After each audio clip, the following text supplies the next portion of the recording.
출애굽기 13장 17절부터 하나님께서 이스라엘 백성들을 애굽에서 인도하셔서 약속의 땅으로 인도하는 그런 모습들을 보게 됩니다. 우리가 잘 알다시피 하나님께서 이스라엘 백성들을 출애굽하는 그 이유는 아브라함과 맺은 언약, 창세기 15장에서 400년 후에 그 약속의 땅으로, 가나안 땅으로 인도하실 것이라고 하나님이 약속을 하셨습니다.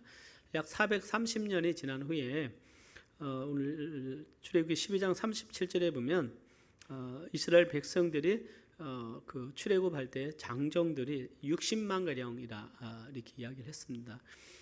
그래서 출애굽의 인구를 약 200만에서 약 250만 명 정도를 추산을 하죠. 굉장한 숫자죠. 우리 목포 인구가 약 25만인데 25만이 단 줄로 서서 목포를 떠난다고 했을 때 굉장한 인구가 굉장히 많지 않을까요? 근데 250만이면 목포 인구의 거의 한 10배 정도가 되겠죠. 그러니까 정말 그 하늘의 별과 같고 바다의 모래와 같이 굉장히 많은 숫자들이 400년 동안에 이렇게 생육하고 번성하는 복을 누린 걸 보게 됩니다. 출애굽할 때 하나님께서 이스라엘 백성들에게 주신 그 은혜가 뭐냐면 유월절 어린 양의 피를 통해서 구속함을, 하나님의 구속의 역사를 경험하게 됩니다. 그 어린 양의 유월절 어린 양의 피가 표적이 되어서 모든 애굽의 장자들은 죽게 되지만 이스라엘 민족에는 하나님께서 심판을 내리지 아니하게 되고 그것이 애굽의 심판의 됨을 통해서 하나님께서 이스라엘 백성들을 이제 애굽에서 인도하게 되죠.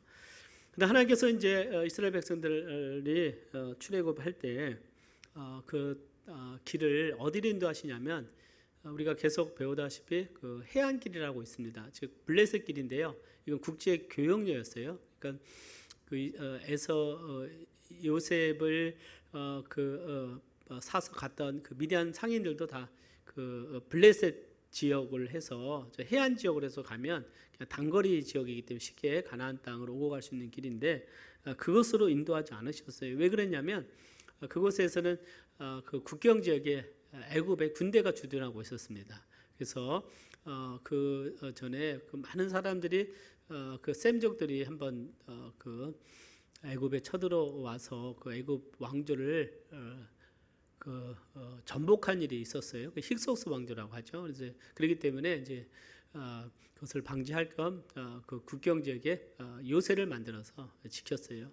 그러니까 이스라엘 백성들이 이 블레셋 땅으로 가게 되면 그 국경 지역에 이르렀을 때 그들과 전쟁을 하게 되면 이스라엘의 어떤 그 영적인 상태나 봤을 때 그냥 바로 애굽으로 돌아갈 수 있는 여지를 하나님이 아셨습니다. 그래서 하나님께서 홍해의 광야길로 인도하셨다 이렇게 말씀을 하셨어요. 그래서 광야길은 그 홍해를 지나서 여러분들 보시면 빨간 줄로 되어 있잖아요. 그래서 그 시내산까지 쭉 광야길로 하나님께서 이제 인도를 하신 것입니다.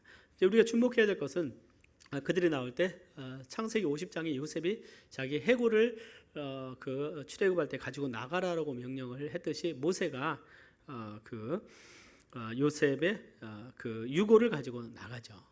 그것은 정말 요셉의 그 믿음이 성취된 것이고 믿음의 족장들은 이와 같이 하나님의 약속에 대한 신실한 믿음이 있었음을 보여줍니다. 하나님께서 이스라엘 백성들을 이제 인도하신데 낮에는 구름 기둥으로 인도하시고 밤에는 불 기둥으로 인도하셨다 그랬어요. 오늘 본문의 말씀이죠.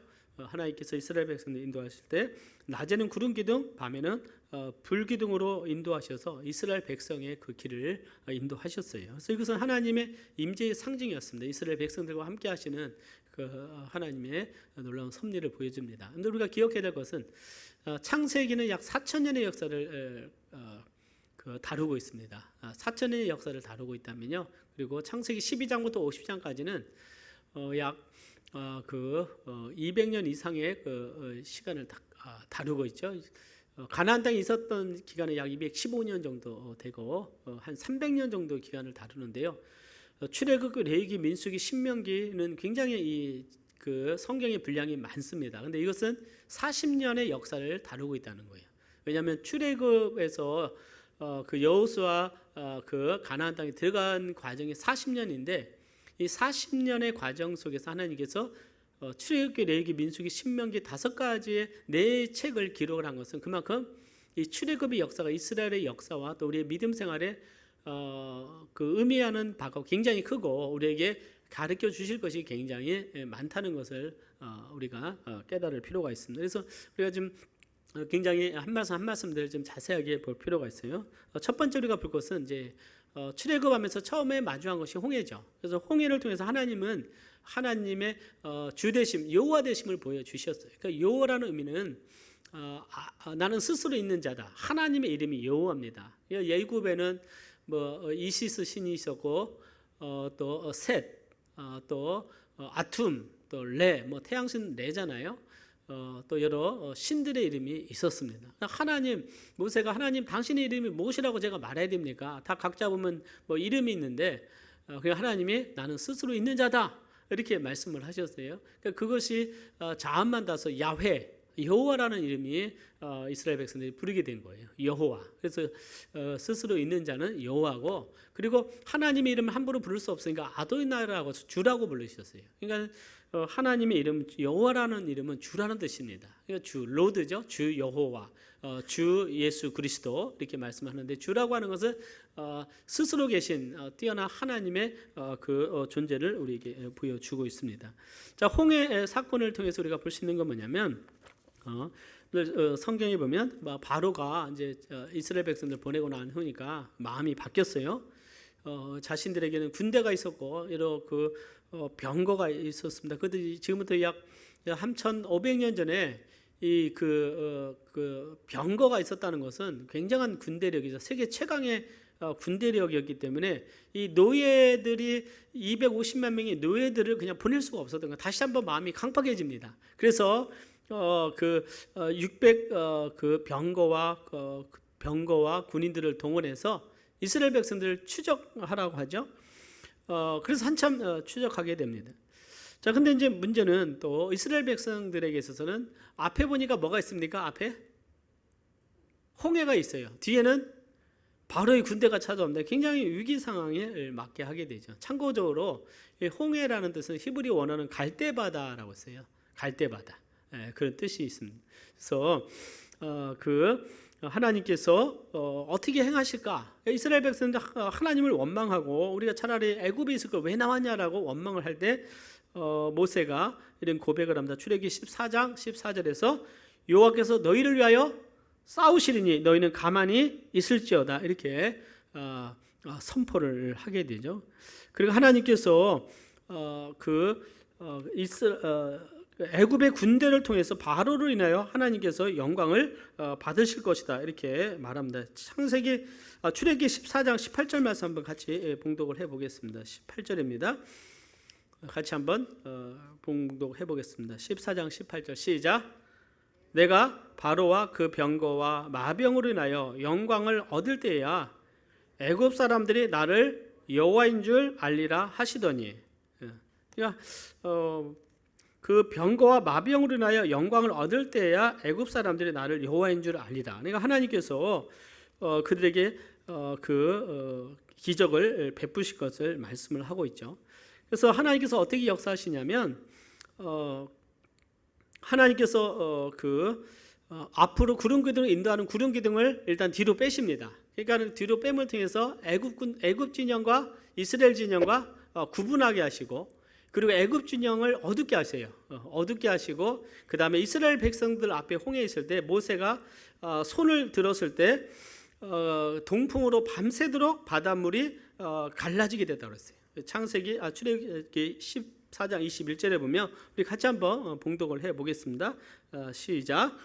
모세가 바다 위로 손을 내어민데 여호와께서 큰 동풍으로 밤새도록 바닷물을 물러가게 하시니 물이 갈라져 바다가 마른 땅이 된지라 이렇게 말씀을 하고 있어요. 그 다음에 22절에 보면 이스라엘 자손이 바다 가운데 육지로 행하고 물은 그들의 좌우에 벽이 되니, 그러니까 물이 갈라져 가지고 이 벽이 만들게 되고 땅은 어떻게 바람으로 인해서 바다가 마른 땅이 돼서 이스라엘 백성들을 건너가도록 하나님께서 예비하신 것을 보게 됩니다. 이건 전적인 누구의 은혜입니까? 하나님의 기적이죠. 하나님의 기적입니다. 하나님께서 전능자이시기 때문에, 하나님은 강한 자이기 때문에 하실 수 없는 일이 없는 거예요. 10가지 재앙을 내렸지만 바로는 다시 마음이 강팍해짐을 인해서 하나님은 바로를 다시 심판을 하시는 거예요. 그래서 다시 이스라엘 백성들이 다 홍해를 건너고 났을 때 모세가 손을 내미니까 다시 물이 합쳐지게 될 때 바로의 모든 병거들이 거기에서 심판을 받게 되고 죽임을 당하게 되죠. 그러니까 27절에 8절에 보면 물이 다시 흘러 병거들과 그 병들을 덮되 그들이 뒤를 쫓아 바다에 들어간 바로의 군대를 닫았고 하나도 남기지 아니하였더라 그랬어요. 그리고 그러나 이스라엘 자손은 바다 가운데 육지로 행하였고 물이 좌우의 벽이 되었었더라. 그러니까 굉장히 바로가 자신의 군대를 의지하고 나갔지만 하나님의 전능하신 손 앞에서는 아무것도 할 수 있는 것이 없었어요. 하나님은 물과 바람으로 애굽의 군대를 멸하셨습니다. 뭘 통해서요? 물과 바람으로. 애굽의 군대는 병거를 의지했고 군대를 의지했지만 하나님은 물과 바람을 통해서 애굽의 군대를 물리치고 이스라엘에게 승리를 주심으로써 하나님이 여호와이심을 보여주셨어요. 그러니까 이스라엘의 역사 가운데 굉장히 하나님께서 아브라함을 부르신 후에 지속적인 하나님의 은혜가 임했는데요. 어찌 보면 10가지 재앙보다도 더 큰 하나님의 큰 역사는 이 홍해를 통해서 하나님의 권능을 보여주셨다는 사실이죠. 그럼을 통해서 하나님은 이제 이스라엘 백성들이 이 애굽과 완전히 분리되게 하신 것을 보게 돼요. 애굽은 세상을 상징하는 거예요. 하나님의 구원받은 하나님의 백성들은 애굽을 떠나서 약속의 땅으로 가야 되는 거예요. 이것은 어떤 그들에게서 사명이었습니다. 그 후에 15장에서는 모세와 미리암이 이제 하나님을 찬양하죠. 이렇게 찬양합니다. 너희는 여호와를 찬송하라. 그는 높고 영화로우시며 맑아 그 탄자를 바다에 던지셨음이라 하였더라. 이제 15장 21절이고 그다음에 15장 1절 한번 볼까요? 시작. 내가 여호와를 찬송하리니 그는 높고 영화로우시며 맑아 그 탄자를 바다에 던지셨음이로다. 하나님은 전능하신 하나님이십니다. 그래서 그 말과 그 탄자를 바다에 던지신 하나님은 이스라엘의 찬송을 받기에 합당하신 하나님이시죠. 우리도 하나님을 찬양하는 입술이 있기를 바랍니다. 우리를 죄악 가운데 구원하신 하나님의 능력이에요. 그러니까 하나님은 하지 못할 일이 없습니다. 믿으십니까? 그 하나님이 온 만물을 말씀으로 창조하신 하나님이잖아요. 그러니까 여러분들 이제 기억해야 될 것은 하나님께서 최강의 그 군대인 애국 군대와 바로를 이렇게 하나님이 심판하실 수 있다면 그 후에 가는 이 가나안 땅은요 애굽에 비하면 아무것도 아니에요. 그들은 어떤 애굽의 영향력에 있던 나라였습니다. 하나의 부족들이었어요. 그러니까 두려워할 것이 없었어요. 그들의 나가는 이 길은 하나님께서 그들을 인도하셨고 그리고 하나님이 예배하신 길이기 때문에 이스라엘 백성들이 요구된 건 뭐냐면 순종이었습니다. 순종만 하면 하나님께서 그들을 약속의 땅으로 인도하실 거예요. 그래서 그들에게 필요한 것이 뭐냐면 이 광야였어요. 광야. 자, 하나님께서 이스라엘 백성들에게 과연 애굽에서 나왔는데 과연 약속의 땅에 들어갈 믿음이 있는지 없는지를 하나님이 보시는 거예요. 자, 하나님의 축복을 받을 준비가 되어 있냐 없느냐를 하나님이 보시는 것입니다. 여러분들 우리에게 이제 광야를 만나게 될 것입니다. 지금도 광야를 통과하는 분들도 있을 것이고요. 우리에게 왜 광야가 필요한가? 광야는 우리로 하여금 하나님의 뜻에 그럼에도 불구하고 순종하는지 안 하는지를 하나님은 보기를 원하시는 거예요. 요셉이 그 광야에서 정말 하나님께 순종을 했습니다. 다윗이 광야에서 하나님께 순종을 했어요. 그래서 신명기 8장 2절에 보면 이런 말씀이 있습니다. 광야에 보면 이런 말씀이 있어요. 한번 여기 있으니까 봉독해 볼까요? 시작. 내 하나님 여호와께서 이 40년 동안에 너로 광야의 길을 걷게 하신 것을 기억하라. 이는 너를 낮추시며 너를 시험하사 내 마음이 어떠한지 그 명령을 지키는지 아니 지키는지 알려 하심이라 그랬어요. 하나님께서 이스라엘 백성들로 하여금 광야의 길을 걷게 하시는 것은 그 마음이 어떠한지, 그러니까 하나님이 우리를 시험하는 과정이에요. 그러니까 시험이라고 하는 것은 굉장히 쉬운 길이 아니에요. 그래서 그 마음이 어떠한지, 하나님의 명령을 지키는지 순종하는지 안 하는지를 하나님께서 보기를 원하는 것이죠. 광야라고 하는 것은 생명이 살 수 없는 곳입니다. 그리고 굶주리고 갈증이 있는 굉장히 고통스러운 장소예요. 그래서 어떤 우가리스의 신화 보면 광야는 악마가 있는 장소다고 이렇게 이방 사람들은 비유를 했어요. 광야에 들어가면 그냥 하나의 자체가 죽음과도 같은 것이다. 죽음을 맞닥뜨려야 하는 것이라는 것이죠. 그러나 그 광야에서 살 수 있는 유일한 길은 뭐냐? 하나님이 함께 하시고 공급하시는 은혜를 통해서만이 살아갈 수 있는 것입니다. 이스라엘 백성들이 광야에서 40년간을 살았다는 의미는 하나님이 40년 동안 이스라엘 백성들을 먹이시고 돌보시고 입히셨다는 거예요. 그것은 바로 우리를 향한 하나님이 주시는 메시지라는 사실을 우리는 기억할 필요가 있습니다. 이스라엘 백성들이 출애굽한 후에 하나님의 구원받은 백성으로서 그 광야를 향해서 약속의 땅에 가는 과정 속에서 광야를 통과했다는 사실. 광야라고 하는 것은 모든 믿음의 사람들이 경험하는 것이죠. 심지어는 예수님도 사역을 시작하시기 전에 광야에서 40일 동안 금식하시면서 사탄이 시험을 받으셨다고 말씀하고 있어요. 그것은 시험을 받는 것이죠. 하나님이 우리를 시험하는 것입니다. 사탄이 예수님을 시험했지만 하나님이 허락하지 않으면 할 수가 없는 것이죠. 하나님이 허락하셨어요. 욥도 광야에서 시험을 받았어요. 그의 마음이 어떤가? 그가 참으로 의로운 자인가? 그가 믿음의 사람인가 아닌가를 나타낼 수 있는 것이 바로 광야라고 하는 것입니다. 자, 그러면은 이스라엘 백성들이 시내산까지 가면서 겪었던 그 광야의 경험을 보면 첫째 마라입니다. 마라는 이스라엘 백성들이 마라 땅에 가니까 3일을 가서 그 마라를 가니까 물이 써서 마실 수가 없어요. 그래서 백성들이 하나님을 원망합니다. 자, 그동안 출애굽을 통해서 가나안 그 홍해를 하나님이 가르시고 그들을 구원하실 때 그는 하나님을 찬양하고 감사했습니다. 근데 3일 만에 그들의 찬송이 뭘로 변하는 거예요? 원망으로 바뀌는 거예요. 찬송이 원망으로 바뀌는 3일밖에 안 걸렸어요. 백성이 모세를 도와 연망을 하되 우리가 무엇을 마실까? 이렇게 말을 했어요. 그래서 하나님께서 모세에게 나무를 가져다가 물에 던져라. 그러면 그래도 모세가 순종했더니 그 쓴 물이 달아서 그들을 먹을 수 있었어요. 하나님께서 말씀하십니다. 거기서 여호와께서 그들을 위하여 법도와 율례를 정하시고 그들을 시험하실세 이렇게 말씀하고 있어요. 광야에서 고난과 시련은 하나님을 순종하느냐 안 하느냐를 하나님께서 우리의 마음을 아는 단계라는 사실입니다. 그래서 모세의 순종을 통해서 그 쓴물이 단물이 되었다는 거예요. 여러분들 이제 아까 신명기 8장 2절에 보면 너를 낮추면서 너를 시험하사 내 마음이 어떠한지 그 명령을 지키는지 안 지키는지 알려 하심이라고 했어요. 그래서 시험의 뜻은 뭐냐면 검증하다라는 뜻이에요. 자신의 가치를 증명하는 것이다. 그러니까 내가 누구인가를 보여주는 것이 시험인 것이죠. 예를 들어서 학교에서 시험을 볼 때 그 성적이 어떤가, 학생들의 수준이 어떤가, 시험을 치르듯이 하나님께서 우리의 그 믿음이 어떤가, 순종의 자세가 어느 정도 되어 있는지를 보여주는 것이 바로 이 시험이라는 것입니다. 그래서 시험을 당할 때 우리 누구를 바라봐야 돼요? 예수님을 바라보고 하나님 말씀을 바라보면서 말씀에 내가 순종하고 있는가 아닌가를 내 자신을 모니터링해야 돼요. 하나님이 나에게 주시는 그 말씀 속에 우리는 살아가야 됩니다. 하나님은 우리의 믿음을 시험하셔요. 아브라함의 믿음을 시험하셔서 감당할 수 없는 요구를 하세요. 아들 독자 이삭을 드려라. 하나님께 번제로 드리라 할 때 아브라함은 아들 이삭을 드릴 때 그 시험에서 통과합니다. 시험에서 승리하게 되죠. 이와 같이 우리의 삶 속에서도 하나님은 우리에게 시험을 주실 때 우리는 하나님 말씀에 순종하는 것을 우리가 배워야 됩니다. 근데 에덴 동산에서 하나님께서 시험하셨어요. 뭘로 시험하셨습니까? 선악과로 시험하셨어요. 선악과를 통해서 진짜 순종하는지 안 하는지를 보셨다는 거예요.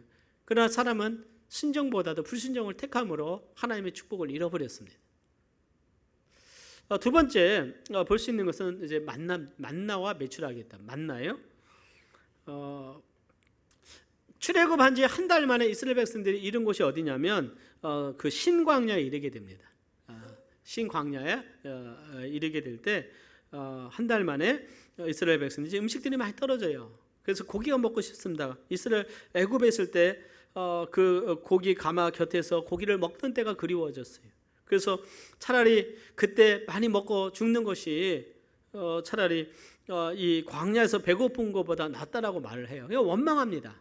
항상 과거를 보고 원망을 하는 거예요. 그래서 하나님께서 그들의 원망을 들으시고 하나님께서 은혜를 베푸시죠. 그럼에도 불구하고 하나님은 내가 내일 양식을 비같이 내릴 것이다. 이게 16장이에요. 양식을 비같이 내릴 것이다. 그것이 바로 무엇입니까? 만나입니다. 만나요. 그 만나의 뜻이 뭐냐면 이것이 무엇이냐예요. 갑자기 하늘에서 내린 것이 무엇이냐? 그래서 이것이 만나가 되었어요. 그리고 저녁에는 뭘 내려주십니까? 메추라기를 내게 주시고 아침에는 뭘 내려주세요? 만나를 먹여주셨다는 사실이에요. 자, 하나님께서 이스라엘 백성들에게 이런 말씀을 주셨어요. 16장 한번 4절 보겠습니다. 우리 같이 한번 봉독합니다. 16장 4절 시작. 때에 여호와께서 모세에게 이르시되 보라 내가 너희를 위하여 하늘에서 양식을 비같이 내리리니 백성이 나가서 일용할 것을 날마다 거둘 것이라 이같이 하여 그들이 나의 율법을 준행하나 아니하나 내가 시험하리라 그랬어요. 자, 하나님께서 양식을 내리는데 또 그들을 양식을 통해서 시험을 합니다. 하나님께서 그들의 필요를 채워주시면서 그들을 시험하는데 어떻게 시험하니까 순종하나 안 하나 보는 거예요. 하나님께서 세 가지를 말씀합니다. 첫째, 하나님께서 말씀하신 건 뭐냐면요. 첫째, 한 사람이 한 5멜씩을 거두라. 5멜씩. 5멜은 약 2kg 정도 돼요. 2kg, 2리터 정도. 그러니까 2리터면 뭐 이 정도 되겠죠. 2리터. 한 사람이 먹을 분량을 거둬야 돼요. 예? 두 번째는 아침까지 남겨두지 말라는 거예요. 어떤 사람들은 그래서 아침까지 막 남겨두는 거예요. 그 다음날 먹으려고. 근데 하나님은 매일마다 그 만나를 먹여주시니까 아침까지 남겨둘 필요가 없었어요. 그러나 그것을 남겨둘 때 그것을 썩어버리게 됩니다. 세 번째는 안식일날은 전날 6일째는 2배로 거둬서 안식일날 먹을 것까지 준비하라. 하나님께서 갑절로 내려주실 때 그때는 2오멜을 거두게 하셨어요. 근데 이상하게도 안식일날은 그 만나가 썩지 않는 거예요. 다른 나라 성도 하나님께 순종했더니 하나님께서 돌보시고 인도하시는 것을 보게 됩니다. 그런데 여기 세 가지를 하나님 말씀하셨는데요. 이스라엘 백성들은 안식일 날도 가서 걷고 그 다음에 남겨막 그냥 욕심이 나서 더 거두오고 아침까지 남겨두는 거예요. 모세가 그들을 책망합니다. 계속적으로 그들의 마음속에는 온전히 하나님께 순종하기보다도 불순종하고자 하는 마음이 계속 있었던 것들을 보게 돼요. 오늘 우리가 한번 생각해 볼 수 있는 것이 뭐냐면 자 16장 28절에 보면 여호와께서 모세에게 이르시되 어느 때까지 너희가 내 계명과 내 율법을 지키지 아니하려느냐? 어느 때까지 너희들은 불순종하겠냐 그래요. 자, 여기에서 우리가 볼 수 있는 건 뭐냐면 그들이 그 애굽에 있을 때는 종로로 살 때는 굉장히 순종이라는 자체가 그들에게는 굉장히 무거운 짐이었어요. 그렇지 않습니까? 굉장히 억압적이었어요. 그러나 하나님께서 그들을 인도하실 때 이제는 하나님께 순종하는 것을 배워야 되는데 그들이 순종보다도 계속적으로 자기 생각대로 자기 주관대로 어떤 자기 가치대로 선택하는 것들을 보게 됩니다. 오늘 저희 말씀을 묵상하면서 저는 이런 생각을 해봐요. 정말 우리에게 있어서 순종, 하나님이 말씀하신 순종이라는 것이 과연 우리에게 어려운 것인가? 어렵습니까? 어렵지 않습니까? 생각하기 나름일 거예요. 과연 순종이라는 것이 과연 어려운가 쉬운가 한번 생각해 보시길 바랍니다. 그럼 하나님이 우리에게 요구하신 순종이라는 것이 굉장히 우리에게 무거운 것인가 하는 거예요. 가만히 보니까 에덴 동산에서 선악과를 먹지 말라고 한 것을 안 먹으면 돼요. 그런데 어떻게 탐욕에 의해서 먹게 됩니다. 하나님께서 이스라엘 백성들에게 만나를 내리실 때 그날 정해진 분량대로 정해진 날짜에 의해서 말씀할 때 그게 어려운 게 아니에요. 그런데 굉장히 불순종하고 원망이 그들에게 있었던 것을 보게 됩니다. 나중에 모세에게 반석을 치라고 할 때 반석을 칠 때 물이 나오는데요. 여러분들 이것은 순종이라는 것이 결코 우리에게 있어서는 그렇게 어려운 것이 아니다는 거예요. 우리는 순종이 굉장히 어렵다고 생각하는데 결코 어려운 것이 아니라는 사실이에요. 그 일을 행하시는 분은 하나님이십니다. 하나님이 우리의 필요를 아시고 하나님이 행하시고 우리는 하나님께 순종하면 하나님 말씀 따르면 하나님께서 우리의 길을 열어주시고 우리의 삶을 살아가시며 축복의 은혜를 우리에게 더하실 줄 믿습니다. 그렇기 때문에 여러분들 순종을 무겁게 생각하지 말고 순종이 우리의 기쁨이요 우리의 가치요 우리의 소중한 것으로 받아들일 수 있기를 바랍니다. 그래서 광야에서 그들이 배워야 될 게 뭐냐면 그들은 감사와 순종이었어요. 원망이 아니에요. 그러나 그들에게 나타난 것은 원망입니다. 그래서 출애굽기 6장 16장 보면 우리가 누구냐? 너희의 원망은 우리를 향하여 함이 아니요 여호와를 향하여 함이로다 그랬어요. 그래서 그들이 모세를 향해서 원망합니다. 음식이 없다, 물이 없다. 이 원망은 다 하나님을 향한 원망이다 이렇게 말씀하고 있어요. 사랑하는 여러분, 우리 하나님을 신뢰하시기를 바랍니다. 그래서 이스라엘 백성들에게 그 쓴물을 단물로 만드시고 40년 동안 만나와 메추라기로 먹이시는 하나님은 나의 하나님으로서 빌립보서 보면 우리의 필요를 채우시는 하나님으로 우리에게 말씀하고 있어요. 하나님의 은혜를 우리 기억하고 감사할 수 있는 우리가 되기를 바랍니다. 그래서 우리는 하나님께 순종하기를 기뻐해야 돼요. 이 광야에게 그들에게 필요했습니다. 이 모습 가지고는 그들에게는 이 가나안 땅에 들어갈 수가 없는 거예요. 하나님이 약속하신 땅에 들어갈 수 없었어요. 세 번째로 그들이 리비딤에 이르게 됩니다. 이제 한 달이 지나니까 리비딤에 이르게 되는데요. 거기에서는요 물이 없어요. 물이 없어요. 그랬더니 그 리비딤의 17장에 보면 그들이 이르게 될 때 그들이 경험한 것은 뭐냐면 모세와 다투고 싸우게 돼요. 모세에게 돌을 던지려고 합니다. 그래서 모세는 말합니다. 너희가 어찌하여 여호와를 시험하느냐. 자, 아까 말씀대로 시험하시는 분 누구예요? 하나님이 시험하시는 거예요. 하나님은 여호와 하나님이시고 그분이 우리에게 순종하는지 안 하는지를 시험해야 되는데 이제 누가 하나님을 시험하고 있습니까? 이스라엘 백성들이 하나님을 시험해서 우리 가운데 하나님이 있는지 그분이 우리에게 물어주실지 하나님을 시험하고 있었다는 거예요. 우리가 기억해야 될 것은 우리는 하나님을 시험하지 않아야 될 줄 믿습니다. 우리 하나님께 순종해야 되는 거예요. 그래서 하나님께서 호렙산 반석 위에 하나님께서 서시고요 반석을 치라요. 그래서 모세가 반석을 치니까 그 바위에서 물이 흘러 나오게 되죠. 사랑하는 여러분, 하나님은요 반석에서 물을 내시는 분이십니다. 하나님은 능력을 이제까지 여호와 하나님으로 하나님을 보이셨어요. 그래서 하나님의 때에 그들의 필요를 다 아시지만 사람들은 인내하지 못하고 하나님을 원망하면서 하나님을 대적하고 모세를 대적하고 다투고 하나님을 시험하는 계속적인 광야에서 이스라엘 백성들은 실패한 것들을 보게 돼요. 저희 기억해야 될 것은 뭐냐면 결국 이 계속적으로 그들이 회개치 않을 때 시내산에서 모세가 시내산 올라갔을 때 그들은 금송아지를 만들게 되고 그들의 가네스 바데아에서 이제는 가나안 땅으로 들어가기 일보 직전에 그들은 그것에 대해서 믿음이 없어서 하나님을 반역해서 애굽으로 돌아가자고 할 때 하나님은 그들을 향해서 하나님 판결을 내리시죠. 너희들은 이제 가나안 땅에 갈 수 없음을 하나님이 말씀하시는 것을 보게 돼요. 계속적으로 하나님은 그들의 기회를 주셨습니다.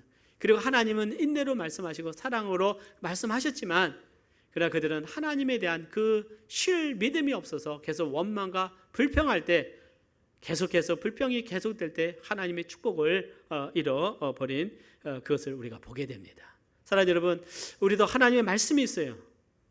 하나님의 구원을 알고 있습니다. 하나님의 능력을 알고 있어요. 전능하신 하나님이 온 만물을 창조하셨고 다스림을 알고 있습니다. 근데 그것은 지식적인 것이고 우리의 삶에서는 하나님의 반영하고 불순종하고 원망이 가득한다면 오늘 우리는 광야에서 이스라엘 백성들이 원망했던 것과 똑같은 사실을 우리 기억하고 우리 자신 하나님 앞에 바로 설 수 있기를 우리가 간절히 바랍니다. 오늘 이것은 굉장히 우리 중요한 원리고 신약에서 계속적으로 이 부분에 대해서 강조하고 가르치는 부분이라는 사실이에요. 네 번째, 아멜렉과의 싸움이 나오게 되죠. 자, 아멜렉과의 전쟁이 나옵니다. 유명한 전쟁이잖아요. 아멜렉은 에서의 후손입니다. 에서의 후손이에요. 누구의 후손이라고요?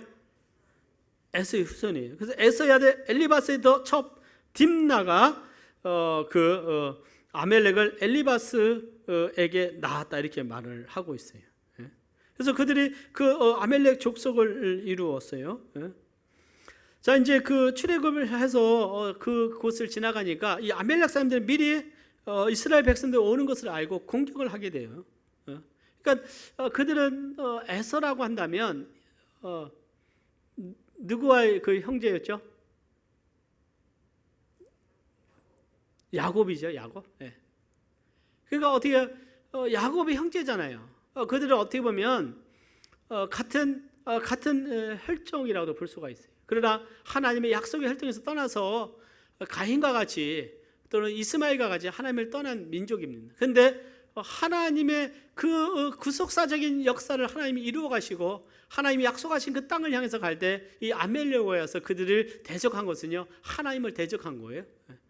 그때 성경은 뭐냐면 모세가 하나님께 나와서 두 손 들고 기도할 때 하나님이 이스라엘에게 승리를 주셨습니다. 그래서 손을 내리면 지고 이게 올리면 이기잖아요. 그래서 아론과 훌이 가서 모세의 양손을 잡고 함께 하나님을 어떻게 해요? 정말 모세가 기도할 수 있도록 붙잡아주는. 그래서 연합해서 하나가 돼서 이루어 사역을 해가는 것을 보게 돼요. 그리고 여호수아가 전쟁을 할 때 아말렉을 싸워서 이깁니다. 하나님께서 이 일을 해서 하나님께서 뭐라고 말씀하냐면 하나님께서 선포하세요. 아말렉을 도말해서 천하에서 기억함이 없게 하리라 그랬어요. 하나님께서 아말렉이 너무나 악한 것을 보시고 하나님이 진멸하겠다고, 도말하겠다, 아말렉 족속 완전히 땅에서 사라지게 할 것이라고 말씀을 하시잖아요. 하나님께서 아브라함에게 준 언약 중에 내가 너를 축복하는 자를 축복하고 너를 저주하는 자를 저주하다. 그러니까 하나님의 그 언약은요, 약속은 계속 신실해서 계속해서 하나님의 약속의 말씀이 이루어져 가고 있는 것들을 보게 돼요. 근데 그 후에 사울 왕이 아말렉을 멸하는 말씀의 불순종함을 통해서 또 사울이 심판을 받게 되죠. 자, 여기서 전쟁을 하고 난 후에 하나님께서 여호와는 나의 깃발이다.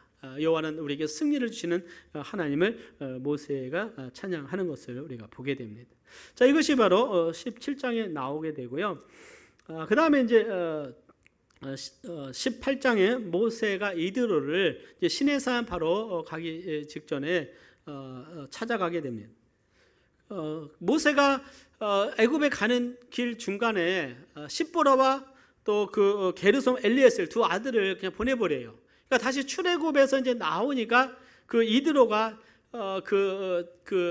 누굽니까 십보라와 게르솜 엘리에셀을 데리고 어떻게 해요? 이제 누구에게 찾아옵니까? 모세에게 찾아오게 되는 것이고 이제 함께 할 수 있도록 하게 되죠. 그러면서 모세가 하나님께서 행하신 그 일을 간증하면서 정말 하나님께 영광 돌릴 때 이드로가 이제 내가 알았도다 그러잖아요. 여호와는 모든 신보다 크심으로 이스라엘에게 교만히 행하는 그들을 이기셨도다라고 어떻게 하고 있습니까?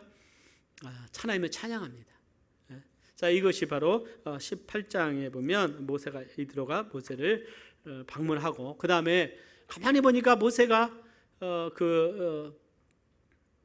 아침부터 저녁까지 재판하면서 그 온 힘을 다 썼고 기력이 쇠하는 것을 보게 되면서 지혜를 줍니다. 그래서 이드로의 법칙이라고 그래요. 이게 뭐냐면 능력 있는 자, 즉 세 가지죠. 하나님을 경외하는 자, 진실한 자, 또 불의를 미워하는 자, 어떤 영적인 기준을 제시하면서 이들을 천부장, 백부장, 50부장, 10부장을 세워서 그들로 하여금 재판하게 하고 어려운 일만 모세가 하게 하라는 조언을 내릴 때 모세가 그 이야기를 듣고 이제 이 천부장, 백부장, 50부장, 10부장을 세우게 돼요. 그래서 그 중요한 건 뭐냐? 첫째가 뭡니까? 하나님을 뭐하는 자? 경외하는 자. 두 번째는 뭡니까? 진실한 자. 세 번째는 불의를 미워하는 자. 불의를 행해서 얻는 이익을 미워하는 자죠. 그래서 어떤 정직하고 진실하고 하나님을 경외하는 자를 세워서 그 백성을 재판하게 하는 백성의 지도자들을 뽑게 하죠. 이것이 바로 고난과 위험함을 통해서 함께 이스라엘 백성들 200만 되는 사람들을 이끌어가게 하는 것을 보게 되고, 자, 이것이 신약에서는 사도행전 6장에 보면 7 집사를 세울 때 성령과 지혜가 충만할 칭찬 듣는 사람 7을 택하라 그러죠. 그래서 나는 말씀 전하는 것과 기도하는 것에 전무하리라. 이제 그러면서 그 성도들 가운데 집사를 세울 때 성령과 지혜가 충만하고 또 세 번째 뭐라고 했습니까? 칭찬 듣는 사람을 택하라. 그 다음에 디모데전서 3장에 보면 또는 감독과 집사의 그 자격에 대해서 주어지죠. 뭐 예를 들어서 책망할 것이 없고 술을 즐기지 아니하고 돈을 사랑치 아니하고 일구연하지 않는 여러 가지 기준을 제시하는 것을 보게 됩니다. 자, 이 18장까지 가고 나면 그 다음 19장부터 하나님께서 시내산에서 이스라엘 백성들에게 레위기, 민수기까지 이 율법을 주셔요. 율법을. 그래서 하나님의 거룩한 제사장으로 하나님께서 그들을 세우기 위해서 율법과 또 성막을 짓게 하시고 제사법을 가르쳐 주면서 이제는 하나님의 거룩한 백성이 되는 그들의 필요를 말씀을 하십니다. 이제까지 한 달 기간 동안, 즉 그 르비딤까지 한 달 동안에 이스라엘 백성들은요, 그들은 홍해에서 넘어지고 불평하고 마라에서 불평하고 그 다음에 하나님의 만나를 먹이셨지만 또 불평하고 그 다음에 르비딤에서 어떻게 합니까? 또 그 물이 없을 때 하나님을 원망하고 불평하고 르비딤에서는 모세를 대적해서 다투었어요. 예? 다투었습니다. 싸웠다는 거예요. 돌을 던지려고 했다는 거예요. 그러니까 계속해서 그들 하나님의 은혜로 구원을 받고 하나님의 백성이 되었지만 그러나 그들 마음속에는 하나님을 순종하고자 하는 그 의지보다도 아직 육신적인 것이 강한 민족으로 아직까지 진행되고 있는 그런 모습들을 보게 됩니다. 그럼에도 불구하고 하나님은 계속해서 그들을 사랑과 온유로 인도하시는 것을 우리가 보게 돼요. 하나님은 신실하신 하나님이신 줄 믿습니다. 자, 그 다음에 이제 오늘 이 과정을 통해서 보는 신약과의 관계를 한번 보도록 하겠습니다. 영적으로 우리는 어떻게 받아들여야 될 것인가.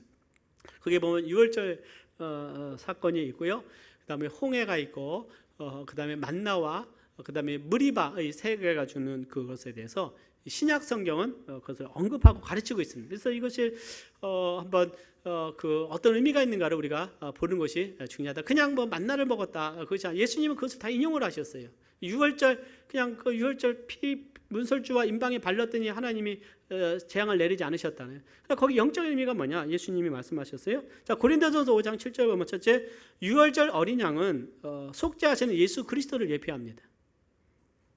그래서 고린도서 5장 7절에 보면 우리의 유월절 양 곧 그리스도께서 희생이 되셨다. 우리의 유월절 양 그리스도라고 말씀하고 있어요. 예수님께서 우리의 죄를 위해서 속죄하기 위해서 피 흘려 주신 예수 그리스도이십니다. 그래서 그 예수를 통해서 우리의 죄가 속죄함을 받는 거예요. 오직 예수님밖에 없습니다. 이 복음이라는 것은 예수님 안에서 예수님의 십자가의 죽으심과 장사되고 부활을 통해서 우리의 죄가 속죄받고 우리가 구원을 받아 하나님의 자녀가 되는 거예요. 이 성경이 그 모든 이것은 예수님을 통해서 성취가 되는 것입니다. 또 다른 예수가 필요가 없어요. 아멘. 또 다른 예수가 필요가 없어요. 오직 하나님의 독생자 예수 그리스도 한 분만으로 우리의 구원은 완성이 되는 것입니다. 그런 한 가지 기억하시게요. 하나님의 사자가 심판하실 때 피를 보고 넘어가다 그랬어요. 그 안에서 얼마만큼 기도하는지, 그 안에서 얼마만큼 구제를 하는지, 얼마만큼 성경을 읽고 있는지, 그게 중요한 거 아니라는 거예요. 그 중요한 건 피를 보고 넘어갔다는 거예요. 오늘 하나님께서 우리를 구원하시는 유일한 조건이라면 예수 그리스도의 보혈의 능력을 믿는 것입니다. 예수님을 믿음으로 구원을 받는 거예요. 우리가 뭔가를 알아서 구원받는 것이 아니라 아는 것과 믿는 것은 틀린 것입니다. 그래서 예수님을 개인의 구주로 구원자로 믿어져야 돼요. 믿으시면 아멘 하시기를 바랍니다.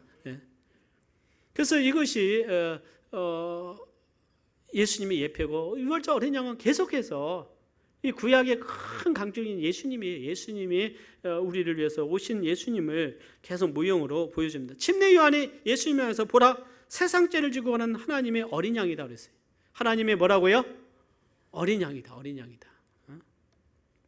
두 번째 홍해의 사건을 보게 되면 홍해는 고린도서 10장에 보면 이런 말씀에서 형제들아 너희가 알지 못하기를 원치 아니하노니 우리 조상들이 다 구름 아래 있고 바다 가운데를 지나면 모세에게 속하여 다 구름과 바다에서 침례를 받고 이렇게 말씀하고 있어요.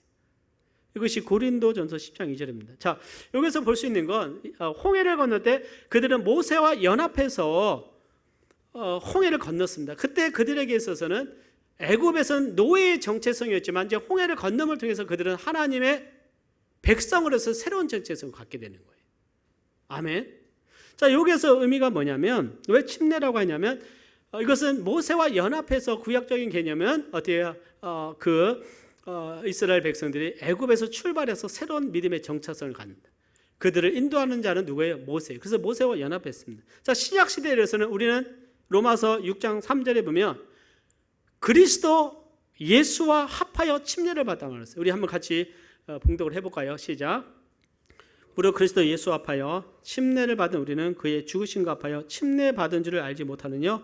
그러므로 우리가 그의 죽으심과 합하여 침례를 받음으로 그와 함께 장사되었나니 이는 아버지의 영광으로 말미암아 그리스도를 죽은 자 가운데서 살리신과 같이 우리로 또한 새 생명 가운데서 행하게 하려 함이니라 그랬습니다. 그래서 모세와 연합해서 홍해를 건너감을 통해서 이제 애굽의 노예 삶에서 이제 하나님의 백성으로 새로운 정체성이 있던 것처럼 우리는 예수님과 연합해서 구원을 받을 때 옛사람과 결별하고 주님 안에서 하나님의 자녀로서의 새로운 삶을 살아가는 줄 믿습니다.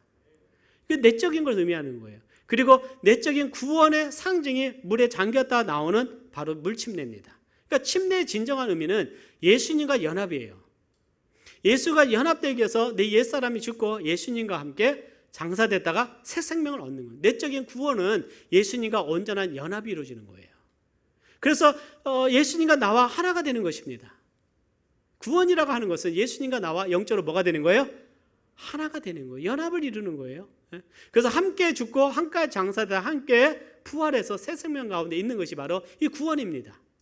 근데 그것을 상징하는 것이 침례죠. 그래서 물속에 들어갔다 나오는 거예요. 로마서 6장은 어떤 예수님과 연합된 내적으로 일어나는 구원을 말을 하고 있어요. 그래서 침례는 그것을 상징하고 있어요. 그래서 홍해와 침례는 어떻게 물에는 잠기지는 않았지만 그러나 옛사람을 버리고 새로운 어디에요?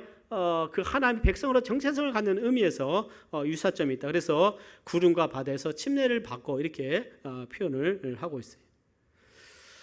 사랑하는 여러분, 우리가 예수님 안에서 구원받은 우리는 이제는 애굽을 버려야 됩니다. 세상을 버려야 돼요. 하나님의 자녀로서 새로운 믿음의 정체성을 가지고 새롭게 나아갈 수 있는 오늘 저와 여러분 되시기를 바랍니다. 이제는 새롭게 이제는 하나님이 부르심을 향해서 하나님의 백성으로서의 변화된 삶을 우리는 살아가야 된다는 거예요.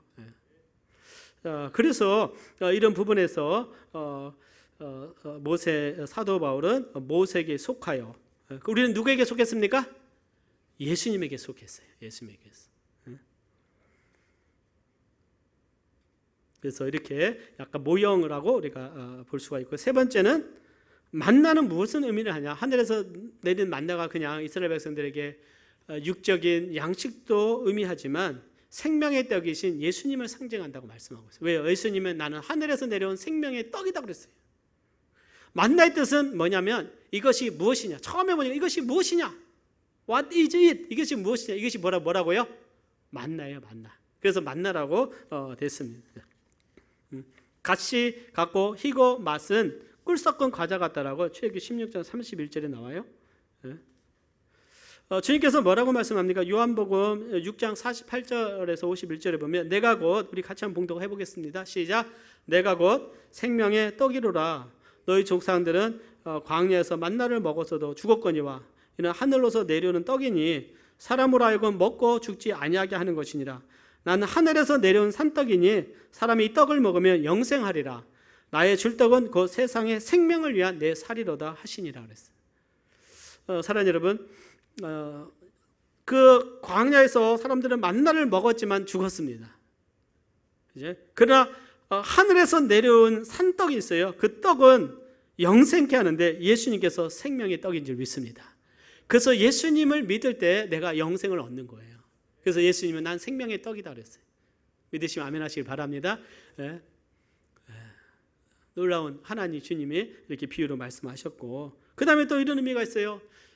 만나는 또 무슨 의미를 하냐면 우리가 하나님의 날마다 하나님께 공급하시는 그 육체의 필요를 만나러 먹었다면 하나님이 공급하시는 생명의 양식, 이것을 날마다 말씀을 먹어야 될 것에 대해서 신명기는 말씀하고 출애굽기는 말씀하고 있습니다. 신명기입니다. 신명기 8장 3절에 보면 이런 말씀이 있어요. 혹시 아웃라인이 있습니까? 신명기 보면 너를 낮추시며 너로 줄이게 하시며 또 너도 알지 못하며 내 열조도 알지 못하던 만나를 내게 먹이신 것은 사람이 떡으로만 사는 것이 아니요 여호와의 입에서 나오는 모든 말씀으로 사는 줄을 너희로 알게 하려 하심이라 그랬어요. 하나님의 입으로 나오는 모든 말씀으로 살아갈 수 있는 우리가 되기를 바랍니다. 말씀이 곧 예수님이세요. 그래서 하나님의 말씀을 먹음으로 우리는 영적인 양식을 얻어요. 우리가 날마다 이 이스라엘 백성들이 양식이 없어서 불평하고 원망했는데 오늘 우리는 하나님의 말씀이 없어서 과연 내가 내 영혼이 공고한가 한번 돌아보시기를 바랍니다. 이스라엘 백성들이 하나님 양식이 없어서 정말 그들이 원망과 불평을 했는데 떡을 달라고 그들이 얼마나 그들이 원망을 해서 살 수 없다, 굶어 죽게 됐다라고 원망을 했는데 생명의 양식인 하나님의 말씀에 대한 목마름과 갈증이 과연 우리에게 있느냐 하는 것이죠. 말씀으로 살아갈 수 있기를 바랍니다. 이것이 또 생명의 양식인 예수님 말씀에 대한 말씀이죠. 네 번째는요, 반석은 생명의 근원이신 예수 그리스도라는 것이에요. 고린도전서 10장 4절에 보면 그 반석은 다 같은 신령한 음료를 마셨으니 이는 죄를 따르는 신령한 반석으로부터 마셨으며 그 반석은 곧 누구라고 그랬습니까? 그리스도라. 반석은 누구라고요? 그리스도다. 거기서 물이 나왔는데 반석은 그리스도라고 이 사도 바울은 고린도전서 10장 4절에서 말씀하고 있어요. 하나님께서 르비딤에서 모세에게 반석을 치기 전에 여호와께서 내가 너 앞에 설 테니까 반석을 치라 그랬어요. 주님이 함께 하셨습니다. 그래서 반석에서 물이 나와서 그 많은 사람들을 먹인 거예요. 먹인 거. 마시게 했다. 200만 명이나 되는 그 사람을 먹이실 때는 그 반석에서 물이 흘러서 넘쳐서 아낌없이 많은 사람들에게 주신 것이죠. 주님은 생명의 근원이시고 생수의 근원입니다. 그래서 주님 말씀하셨어요. 내가 주는 물을 먹는 자는 영원히 목마르지 아니하리니 나의 주는 물은 그 속에서 영생하도록 솟아나는 샘물이 되리라 그랬어요. 예수님이 생수의 근원이십니다. 예수님을 믿으며 예수님 안에서 얻는 생수를 통해서 우리가 영생을 얻게 되고 영원히 목마르지 아니하는 그 은혜를 누리고 성령이 우리 안에 거하시는 것이죠. 그래서 주님은 내가 반석이다. 그 반석은 곧 그리스도라.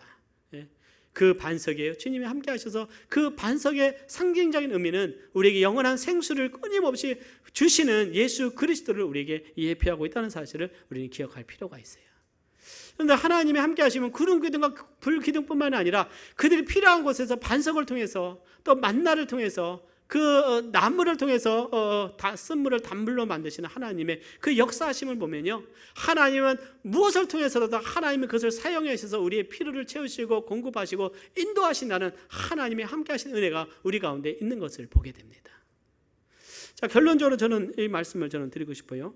하나님의 백성은 목표가 분명해야 됩니다. 왜 이스라엘 백성들은 원망했냐 하는 것이죠. 그들은 홍해 앞에서 원망했고 광야에서 조금 힘들다고 원망하고 조금 힘들면 돌아가자. 내가 애굽이 좋았다. 왜 그랬을까요? 왜 그랬냐 하는 것이죠.